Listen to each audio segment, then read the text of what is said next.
It's fire, shock on the beat. Fire, shock on the beat. Fire, shock on the beat. Fire, shock on the beat. Fire, shock on the beat.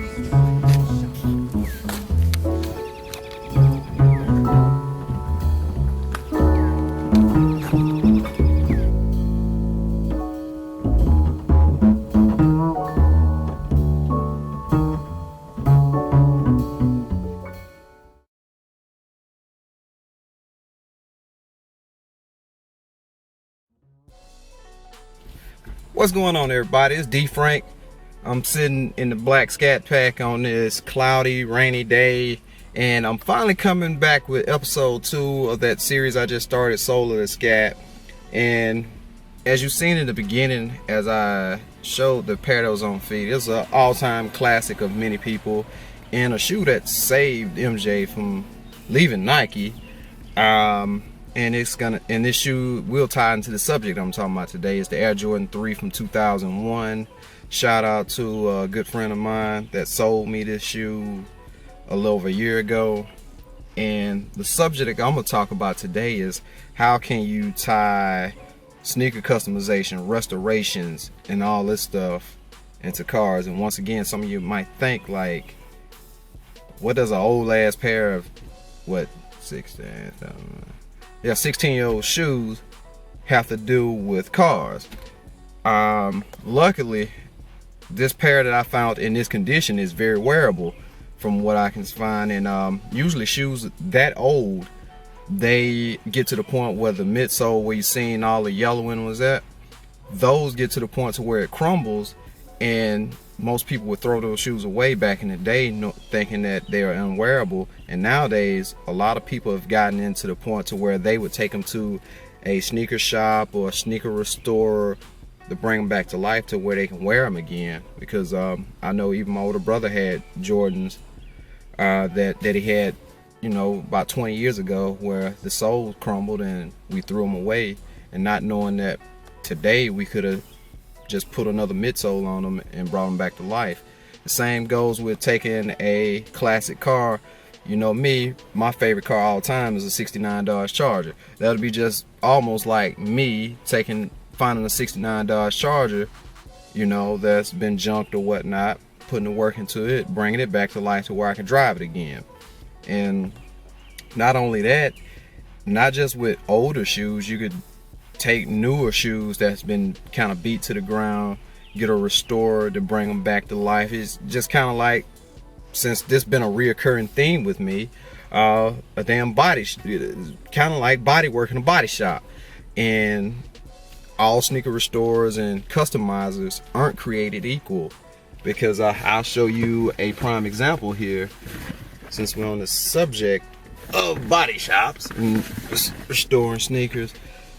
This shoe came out in 1999, and when I first got it, this part right here, this midsole, was completely crumbled and turned into dust. So I sent it to a restorer to get it restored to where I could wear it again, and got it. And ironically enough, I had this shoe on the day that this car was involved in a wreck. And later that night, once we got the car out and towed it back to the house, and it did this as I'm walking down the driveway, and I'm looking at the driveway I was walking down as it did it. Y'all get the point. Anyways, and it still got that dirt on it from the same day. Anyways, and this, you might have seen the chipping paint around it. I took my hand at trying to get that prepped and done. As you see, it didn't stand the test of time. It looked like complete ass. So, you know, with a good sneaker restorer like a guy that I'm getting to finish up a couple pairs of Jordans that I have right now, Rick and Rob, his Instagram, I'll leave all that to you. Somebody like that, strip all that paint, do it right, re-glue everything to where I could just put them on and wear them again. It's a pair of 5s that I had that was separating the sole from the midsole from the sole, well, not kind of like this pair I'm gonna show you in a minute, but where it was separating to the point where I couldn't wear the shoe. And it was a shop that's in Birmingham, Alabama, the shoe clinic. They took that shoe and brought it back to life, and I have clips comparing with the shoe that they restored versus one that needs restoring, so you can see that it's a night and day difference.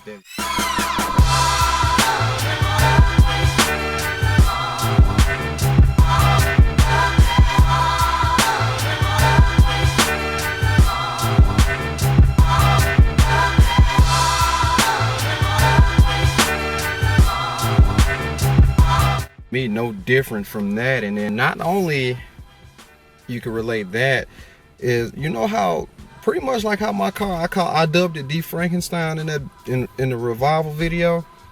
People also take shoes like they do cars and customize it. Like with me, I got the Hellcat bumper with the stock ScatPack hood, but with 392 badges instead of the ScatPack badge, and with the Hellcat replica wheels. People tend to take sneakers, customize them, do different colors to stand out, to express themselves like they do with their cars. They do it with their shoes even more. I can give you a quick reference. A good friend of mine and one of the first people that just got me into like even doing, before I even did YouTube videos on cars, I did them on sneakers way back in the day. Some of y'all might remember that, but his name is Jumpman Bostic.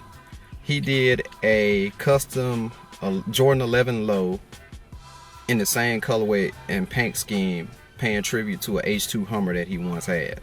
And yeah, it was pretty nice. That was a pretty nice design and thought, man. So just don't just think just because we into shoes and all that you can't really tie it into one.